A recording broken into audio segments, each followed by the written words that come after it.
ये प्रचार मेरे लिए है। कोई एक लाइन मेरे लिए नहीं है, ये पूरा प्रचार मेरे लिए है। हालेलुया। हम भविष्यवाणी के शब्दों के ऊपर ध्यान नहीं देना है, हमको उस वचन को जो हमें मिल रहा है, जो रोटी जो हम खा रहे हैं वो हमारे लिए है। हालेलुया। जो आराधना हो रही है उसमें मुझे शामिल होना है, जो प्रार्थना हो रही है उसमें मुझे सहमत होना है, जो कुछ हो रहा है उसमें मैं भागीदारी हूं। तब आपके जीवन में आप है ना अनुभव करोगे ग्रोथ का।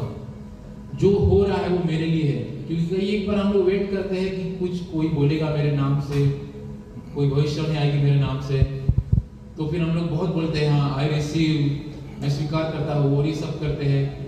लेकिन मैं चाहता हूँ कि आप जब कलीसिया में आओ तब हर एक चीज जो हो रही है वो मेरे लिए हो रही है। आमीन।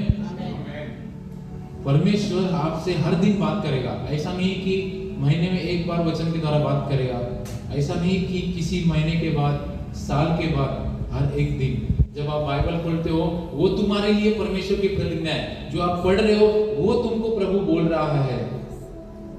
लेकिन इसलिए क्या है ना कि जिसके कान हो वो सुने। हर एक वचन हमारे लिए एक परमेश्वर की वाणी है जो हमसे बातें कर रही है।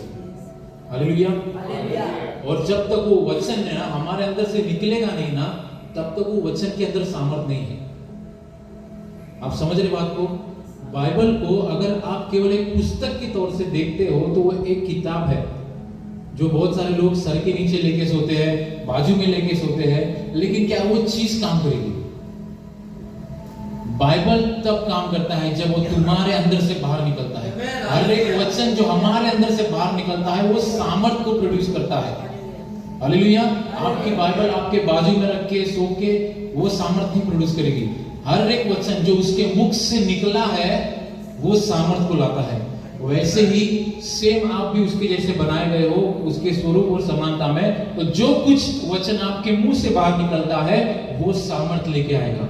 इसलिए कहा है तुम्हारे जबान में जीवन और मृत्यु दोनों है। हालेलुया। हालेलुया। मैं वचन पढ़ता हूं।